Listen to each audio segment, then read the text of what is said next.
Hello students, अब हम next करने करंट रेशो,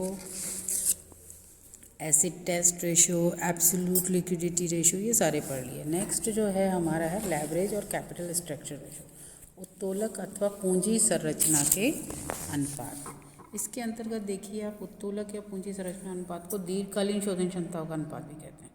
ये जो अभी हमने पढ़े थे करंट एसेट से रिलेटेड, ये तो थे शॉर्ट टर्म सॉल्वेंसी देखने के लिए। अब हमें लॉन्ग टर्म सॉल्वेंसी देखनी है, तो इसके लिए हमें कैपिटल स्ट्रक्चर रेशो पढ़ने पड़ेंगे। ठीक है, इस ये अनुपात जोखिम पूंजी, रिस्क कैपिटल तथा समता इक्विटी कैपिटल के माध्यम से ऋणदाताओं को प्रदान किए जाने वाले सुरक्षात्मक आवरण सिक्योरिटी कवर और का मूल्यांकन करने में सहायक होते हैं। ठीक है ना। व्यवसाय के स्वामियों द्वारा विनियोजित पूंजी पर ऋण का भार देखने के लिए प्रमुख रूप से दो पद्धतियां काम में लाई जाती हैं। प्रथम पद्धति के अंतर्गत ऋण पूंजी अथवा स्वामियों द्वारा विनियोजित पूंजी का सापेक्षिक संबंध देखा जाता है तथा द्वितीय पद्धति के अंतर्गत व्यवसाय के लाभों पर ऋण पूंजी भार पर देय ब्याज या भार देखा जाता है। इस प्रकार पूंजी संरचना अनुपात, व्याप्ति अनुपात या ऋण संबंध अनुपात कहलाता है। प्रथम पद्धति के अंतर्गत ज्ञात किए जाने वाले अनुपात निम्न हैं: ऋण समता अनुपात डेब्ट इक्विटी रेशो, दूसरा स्वामित्व अनुपात प्रोप्राइटर रेशो, तीसरा स्थायी संपत्ति अनुपात फिक्स्ड एसेट्स रेशो और चौथा शोधन क्षमता अनुपात सॉल्वेंसी रेशो। ठीक है ना। और पांचवा है पूंजी दंतीकरण अनुपात, इसे गियर अनुपात भी, कैपिटल गियरिंग रेशो भी कहा जाता है। सेकेंड मेथड जो है, इसके अंतर्गत ज्ञात किए जाने वाले अनुपात कौन कौन से हैं: डेब्ट सर्विस रेशो, ऋण सेवा अनुपात, पूर्वाधिकार अंश लाभांश व्याप्ति अनुपात, रोकड़ ऋण सेवा अनुपात।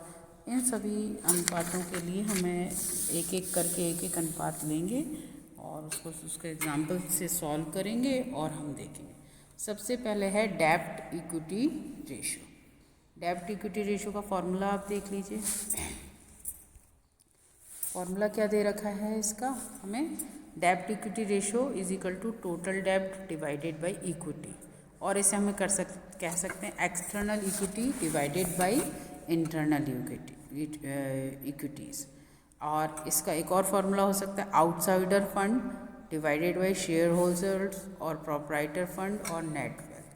अब अगर हम ऐसे डिटेल में पढ़ें तो इसका क्या है: संस्था की जो कुल संपत्तियों का अर्थ प्रबंध स्वामियों द्वारा विनियोजित समता अंश पूंजी, पूर्वदायी अंश पूंजी, ऋण पूंजी सभी से सम्मिलित रूप से किया जाता है। संस्था की शोधन क्षमता संपत्तियों के विनियोजन में स्वामियों द्वारा प्रदान किए गए बाह्य संस्थाओं द्वारा ऋण के रूप में दिए गए अनुपात का गहरा प्रभाव पड़ता है। अतः यह आवश्यक है कि स्वामियों द्वारा विनियोजित धन एवं बाह्य संस्थाओं के लिए लिए गए ऋण के मध्य उचित संतुलन बनाया जा सकता है। यदि संस्था कुल संपत्तियों के अर्थ प्रबंध में बाह्य ऋणों का अनुपात स्वामियों द्वारा विनियोजित पूंजी से अधिक रखती है तो ऋणदाताओं का हित अपेक्षाकृत कम सुरक्षित है, क्योंकि भावी हानि की जोखिम उन्हें उठानी पड़ सकती है। इसके अतिरिक्त कंपनी इन ऋणों के भुगतान के समय वित्तीय कठिनाई भी अनुभव कर सकती है ना। अब हम ये फॉर्मूला देख लो, वापस से एक बार देख लीजिए। डेब्ट equity ratio is equal to total डेब्ट डिवाइडेड बाय इक्विटी और external equities divided by internal equities और outsider fund divided by share holder और प्रोप्राइटर फंड और नेट वर्थ। ठीक है ना।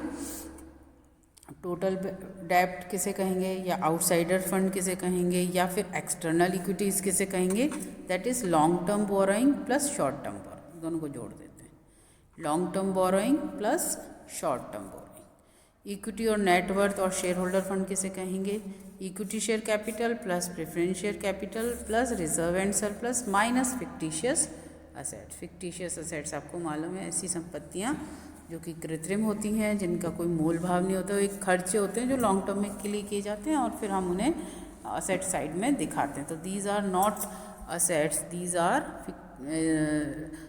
These are expenditure for long time जो होते हैं, जिन्हें हम दिखाते हैं कि हमने एक बार कर दिया, अब कई साल तक फिर हम उसे दिखाते रहते हैं।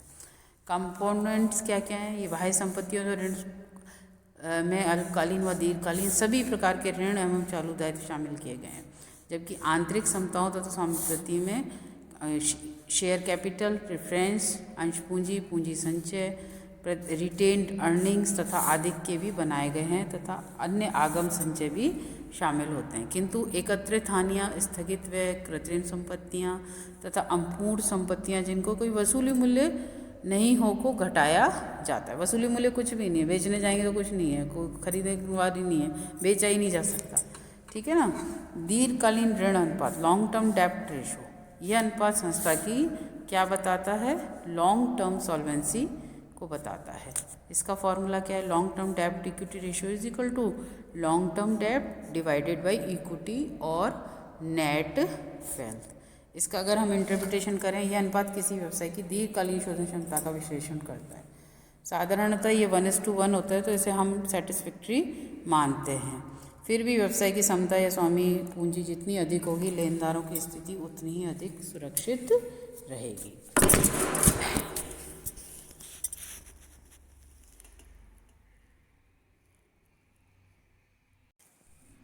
ठीक है, अब हम एक एग्जाम्पल जो है इससे इसको समझ लेंगे। एग्जाम्पल देखिए, ये दे रखा है एग्जाम्पल, इक्विटी शेयर कैपिटल दे रखी है, इसमें प्रेफरेंस शेयर कैपिटल है, जर्नल रिजर्व है, P&L अकाउंट है, 10% डेट डिवेंचर है, बैंक ओवरड्राफ्ट है, क्रेडिटर है, प्रोविजन फॉर टैक्सेशन है, आउटस्टैंडिंग है, प्रपोज डिविडेंड।